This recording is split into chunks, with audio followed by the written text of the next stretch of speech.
Council द्वारा जो GST slab रे परिवर्तन हैला सी बहुत ही स्वागत योग्य पदक्षेप। एबे दुईटा स्लैब रहा केवल 5% आउ 18%।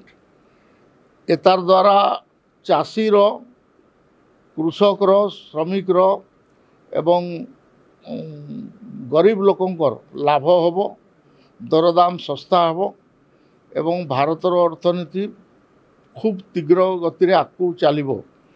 जीएसटी काउंसिलटा रियली गोटे डेमोक्रेटिक फोरम आ गोटे डेमोक्रेटिक को सशक्त करुवा अनुष्ठान।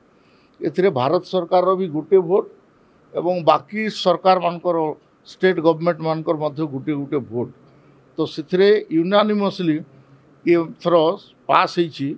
आउ एठी यूनानिमिटी आनिबा पई बहुत डिस्कशन करिया को पड़े आ बहुत प्रकार कसरत करिया को पड़े। सेथिरे भारत सरकार करिसंती आ एथिरे सक्सेसफुली इटा को इम्प्लीमेंट करिया को जाउचंती। सेथि पई मु नरेंद्र मोदी सरकार को निर्मला सीतारमण को बहुत बहुत धन्यवाद दूची।